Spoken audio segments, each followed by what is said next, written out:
você anda ocupando no avião da sua vida?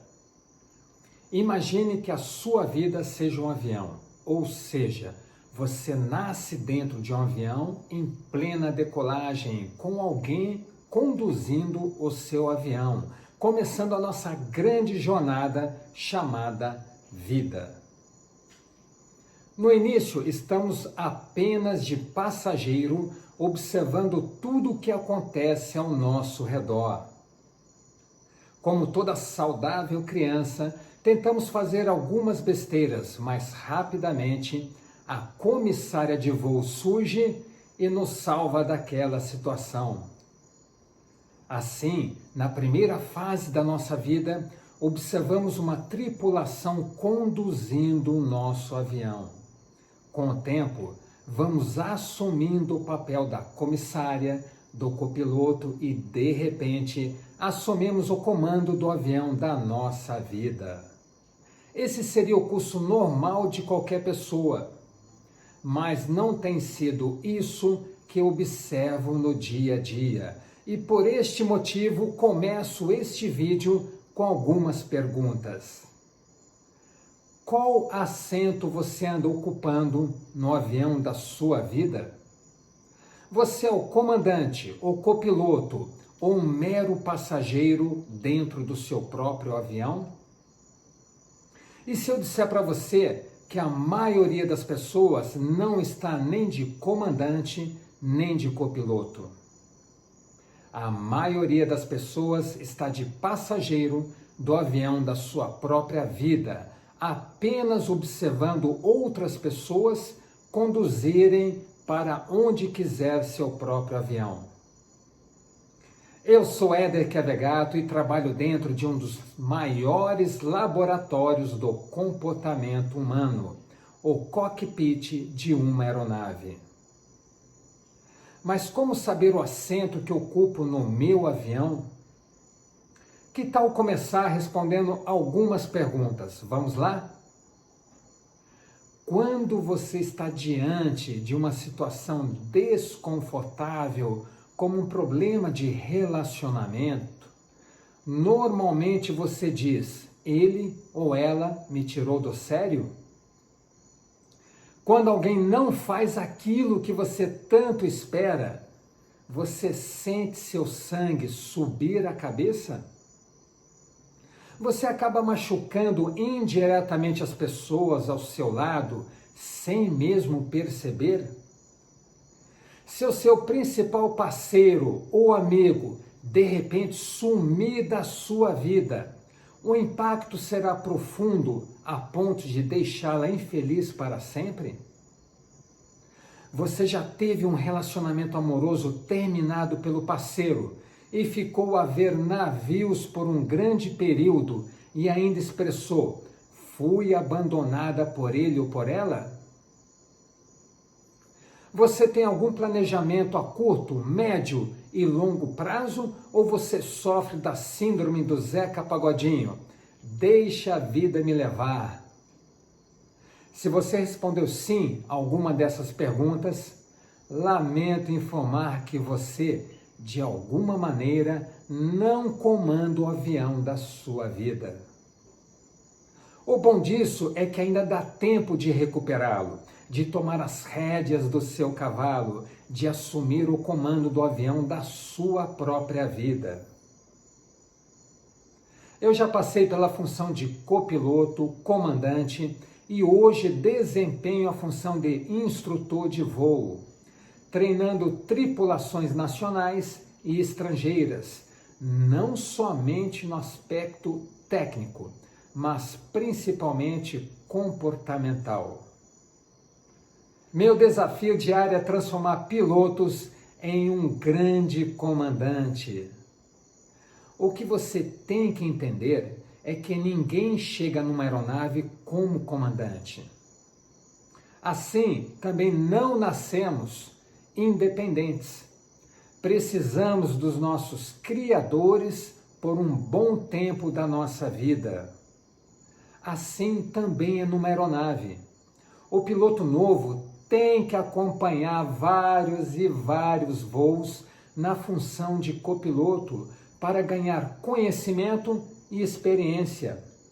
Mas saiba que todo copiloto tem um treinamento suficiente para desempenhar todas as funções a bordo, inclusive a de comandante. Mas ser comandante não é apenas controlar a aeronave. Ser comandante é utilizar todos os recursos da cabine, o que inclui o trabalho de toda a tripulação para conduzir uma aeronave em segurança. Na nossa vida, isso também não é diferente.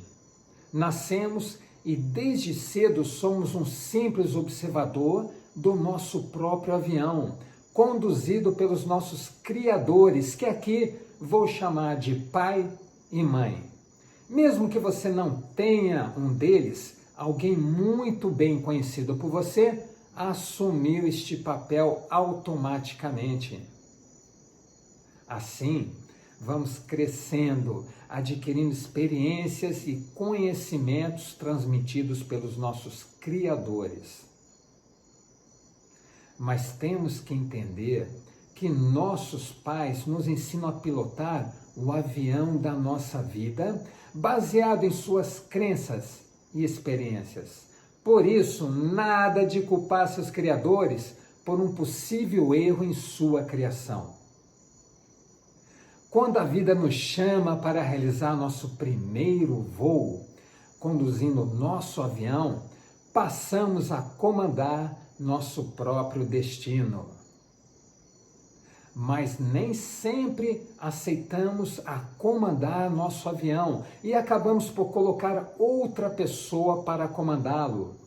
Ficamos de copiloto observando o comandante e, por vezes, estamos de passageiro completamente alienados para onde nosso avião está se dirigindo. É o caso da Fabiana, que ao casar-se, vivia em função do marido chamado Vitor. Fabiana era formada em engenharia, mas ao ter sua primeira filha, optou por sair do seu emprego e acompanhar o marido, executivo de uma multinacional. Fabiana vivia as experiências do marido, fossem vitórias ou inseguranças. Seu grupo de amizade também orbitava do marido, esquecendo seus antigos amigos. Enterrou sua profissão de engenheira e passou a viver completamente a vida do parceiro. Certo dia, o improvável aconteceu. Vitor decidiu entregar o comando do avião da Fabiana e partiu para o seu próprio voo, sem a Fabiana compondo a sua tripulação. A ex-esposa ficou desolada, perdida, sem chão e dizendo: "Ele me largou, ele me abandonou." Essa é a típica frase de quem terceirizou o comando do avião da sua própria vida. O parceiro abrir mão do relacionamento é uma escolha dele, assim como você também tem direito às suas. Entendo sim que qualquer relacionamento não deve ser abandonado por motivos banais, que a relação deve ser trabalhada para que possa ser eterna enquanto dure. Mas se o seu parceiro não quer mais investir na relação, não quer mais estar com você, hora de repensar o rumo do seu próprio avião. Por mais que você o ame, por mais que seja confortável estar com ele, você não pode ficar com quem não quer mais ficar com você. Tentar ficar com alguém que não está mais conectado a você é se ferir, é amar unilateralmente e se torturar dia após dia. Preste atenção no que eu vou te dizer. Nunca tente conviver com alguém que não a ame, que não a valorize. Amar unilateralmente é ser egoísta, é olhar somente para o seu próprio umbigo, é torturar-se dia a dia, pois a outra pessoa nunca te dará aquilo que você tanto necessita. Você merece alguém que seja o seu parceiro, que contribua com a sua felicidade. Alguém que esteja disposto a enfrentar juntos os desafios da vida. Eu digo sempre que o mais importante de uma relação não é um olhar para o outro, mas sim ambos olharem na mesma direção. No avião da sua vida, você comanda a sua aeronave e se alguém quiser voar junto, que ele entre na sua ala, do seu lado, que ele voe junto com você, indo sempre na mesma direção. Fabiana não tinha mais seu parceiro. Vitor optou por seguir seu destino. E quer saber de uma coisa? Ainda bem que Vitor tomou essa decisão, pois ficar com alguém que você não quer é desrespeitar esta pessoa. É tirar a oportunidade dela e encontrar um parceiro que queira dividir o mesmo propósito, ou de construir uma vida de muita parceria. Não fique com quem não quer ficar com você. Não ame quem não quer ser amado por você. Num cockpit de uma aeronave, conflitos também existem e na maioria das vezes você não escolhe com quem vai voar. Por isso, gosto de treinar os pilotos não apenas tecnicamente, mas principalmente a sua interação com a aeronave, com o ambiente que estão sobrevoando, com os softwares da aeronave e, principalmente, a interação entre eles mesmos. A falta desta interação tem sido responsável por 67,5% de todos os acidentes aeronáuticos e, por isso, o fator humano tem uma atenção muito grande nos meus treinamentos. Eu vivo criando ferramentas capazes de gerenciar num cockpit pessoas que não têm a menor afinidade, pessoas que por vezes têm grandes diferenças não resolvidas. E estas pessoas, no caso pilotos, têm que sentar-se no mesmo cockpit, interagir da melhor maneira possível um com o outro, por vezes horas a fio, e voar num ambiente propício à segurança de voo. Todos devem chegar no mesmo destino com total segurança. Este é meu grande desafio como mentor, o desenvolvimento de ferramentas poderosas que transformem o relacionamento a bordo de uma aeronave. E a transformação é incrível e mensurável. Nas 5 sessões de voo, duração em média de um treinamento anual de um piloto, a primeira e a segunda, com 2 horas de voo cada uma, utilizo para mostrar aos pilotos as consequências desastrosas de seguir seus instintos ou continuar com seu comportamento formado de acordo com as suas crenças e experiências de vida. Mostro para eles que se não houver uma mudança de comportamento, não haverá um resultado desejado. A famosa frase, insanidade é fazer a mesma coisa repetidamente e esperar por resultados diferentes. Não sei quem é o autor dela, pois já foi atribuída a muita gente, mas expressa essa grande verdade. Sempre que eu percebo que um determinado comportamento se repete no cockpit, independente dos pilotos, enxergo uma imensa oportunidade em desenvolver uma metodologia que cause esta desejada e fundamental mudança, como, por exemplo, um método para resolução de emergências na aeronave. Não pense que a simples teoria é suficiente para a correção do comportamento. Quando passo o conhecimento e os pilotos entendem que o comportamento precisa mudar, entra o que eu chamo de prática guiada, sempre com a devida metodologia. As situações são forçadas para que o conflito se repita, não necessariamente com a mesma história, exigindo dos pilotos que a nova resolução de conflito siga os procedimentos previamente discutidos. O efeito dessas poderosas ferramentas é visível quando a tripulação absorve o conhecimento e principalmente treinam aquilo que aprenderam, até entrar no sangue o determinado procedimento. A transformação enche meu coração de satisfação, porque eu sei que, de alguma maneira, posso estar evitando um futuro acidente.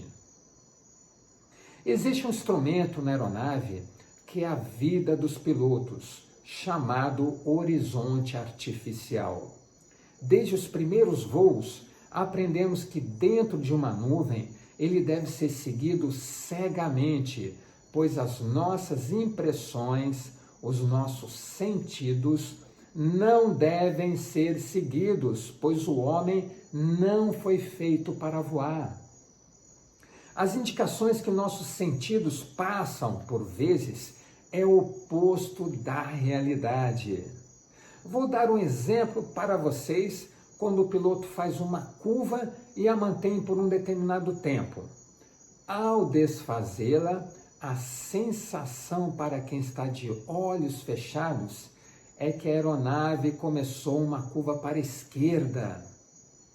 E a verdade é que a aeronave está reta e nivelada.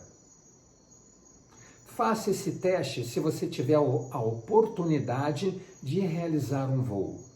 Feche seus olhos na fase de pouso ou decolagem e vá narrando para seu parceiro, que permanece de olhos abertos, todas as suas sensações, como curvas, subindo ou descendo, acelerando ou desacelerando.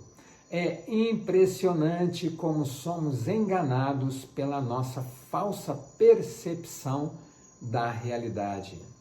Faça o teste e se surpreenda.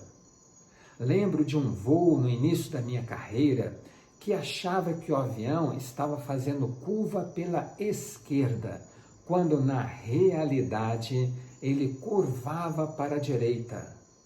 Tudo por estarmos na nuvem e eu ainda não ter o devido treinamento para reconhecer esta ilusão, uma limitação do ser humano. O que eu faço no laboratório do comportamento humano é preparar a tripulação para este conflito, aplicando um método solução que criei para a mudança definitiva do comportamento humano. Primeiro, induz uma degradação nesse instrumento de um dos pilotos, tão importante para o voo seguro. O sistema de proteção da aeronave logo acusa o conflito, dizendo que o horizonte artificial do comandante está diferente do copiloto.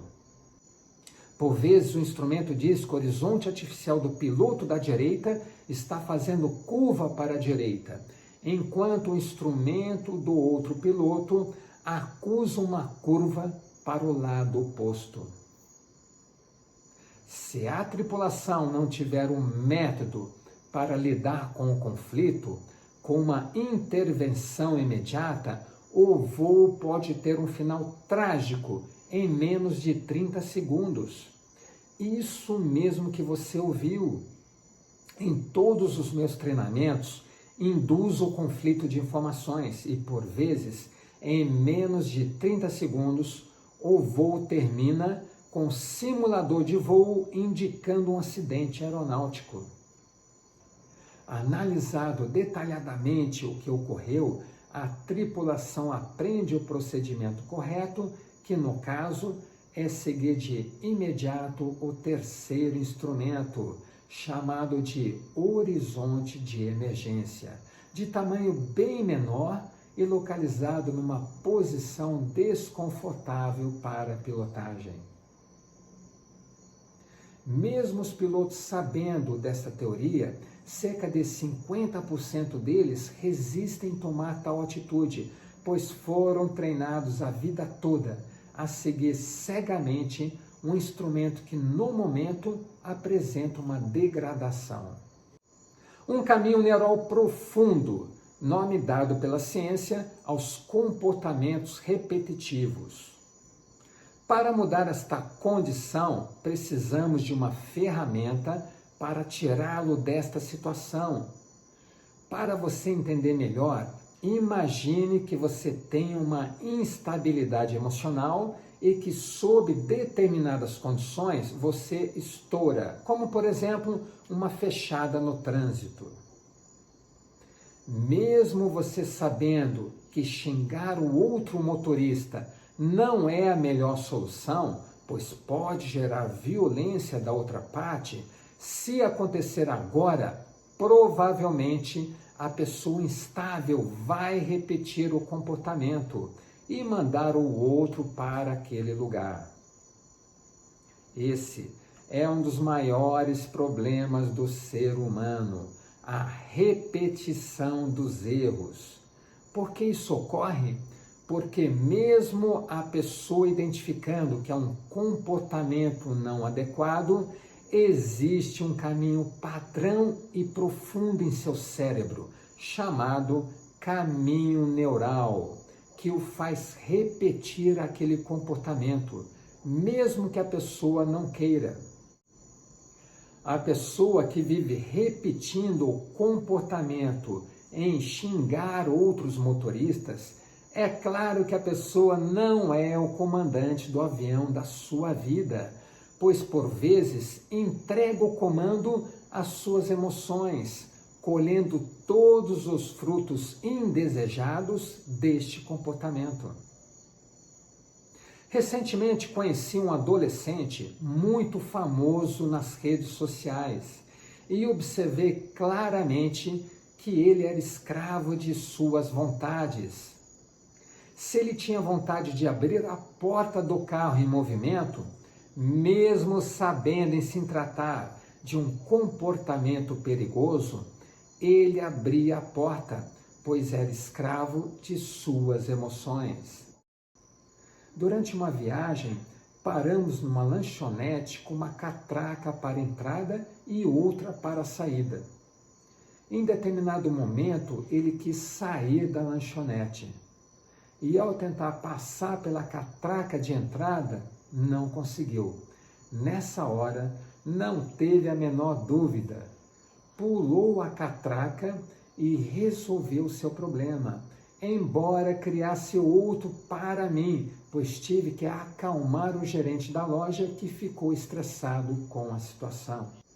Esse adolescente era escravo de suas vontades. Ele não conseguia comandar o avião da sua própria vida. Tá bom, Éder, já entendi que não comandar o avião da sua vida é colocar no banco do comandante, ora, uma outra pessoa, ora, ser escravos de suas próprias emoções ou vontades. Mas como faço então para não cometer este erro tão comum do ser humano?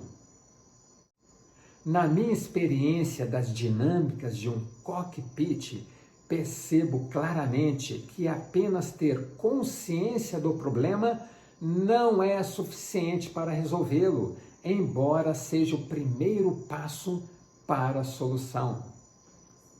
A verdade é que ninguém muda se a vontade da mudança não vier de dentro. Ninguém muda pelo outro, mas sim pela própria vontade. Quando a mudança é imposta ou se alguém muda pelo outro, o novo comportamento é temporário e assim que acabar a pressão sobre ele, o velho comportamento estará de volta. Então, anote aí uma dica poderosa, testada exaustivamente no maior laboratório do comportamento humano. Após o reconhecimento da atitude errada e ter a vontade em acertar, a pessoa precisa treinar Treinar e treinar, mas com a metodologia correta. Como assim, Éder? Imagine que você é uma pessoa que se estressa no trânsito pesado, mas você não gosta do mal que isso tem te trazido, pois todos os dias você encontra um trânsito pesado e você decidiu que não quer mais se estressar no trânsito pesado, pois é o que hoje te faz perder a paciência, te irritar e chegar mal-humorado em sua casa. Se você quiser mudar essa situação, faça o seguinte: pegue uma caneta e uma folha de papel e escreva o comportamento a ser mudado. No caso, me estresso no trânsito pesado. Sim, você tem que escrever, pois quando faz isso, você pede uma atenção ao seu cérebro. Você mostra para ele que esse assunto é tão urgente que você o está colocando no papel. Entenda que o simples fato em anotar abre uma janela no seu cérebro e assim poderá editar este caminho neural que tantos problemas trazem ao seu dia a dia. Após escrever o comportamento a ser mudado, escreva 3 desvantagens em continuar com este comportamento. No caso, podemos dizer que estressar no trânsito pesado não vai fazer o trânsito fluir mais rápido. Estressar no trânsito vai despejar uma carga de hormônios indesejáveis no seu corpo. Estressar no trânsito vai me tornar uma pessoa irritadiça e, consequentemente, chata. E minha família não merece isso. Perceba que, embora escrever todo este comportamento seja uma tarefa simples, muitos não a fariam por preguiça. Talvez você mesmo resista a escrever, mostrando claramente à sua mente que não está disposto à mudança. Mas, se você realmente quiser comandar o avião da sua vida, vamos ao próximo passo. Escreva 3 vantagens em não se estressar no trânsito.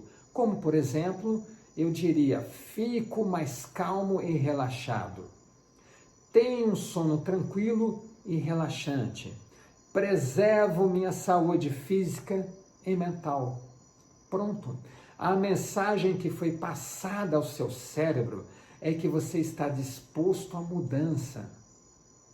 Na verdade, ao fazer o registro no papel, você coloca o seu cérebro para trabalhar por você, mesmo quando não estiver pensando naquilo.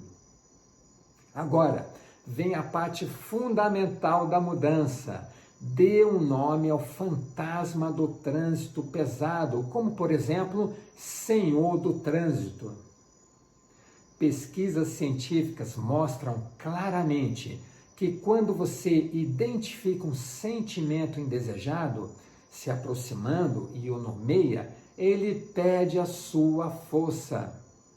Portanto, ao encontrar um trânsito pesado e aquela sensação de irritação começar a invadir a sua mente, de imediato diga: lá vem o Senhor do Trânsito.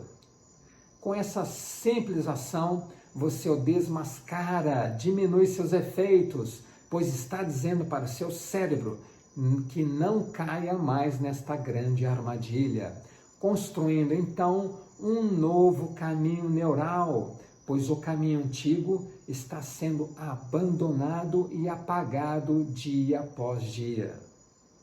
Não pense que será confortável nas primeiras vezes, mas ao insistir nas vantagens em percorrer o novo caminho neural, o antigo vai se fechando. Agora, você já parou para pensar em quantos fantasmas assombram a nossa mente e nem percebemos isso? Então está na hora de desmascará-los, tirar a sua força e preparar a construção de um novo caminho neural. Transforme a sua vida em um grande laboratório do comportamento humano e sempre acorde no novo dia um pouquinho melhor que o anterior. Isso é estar no comando do avião da sua vida. Gratidão!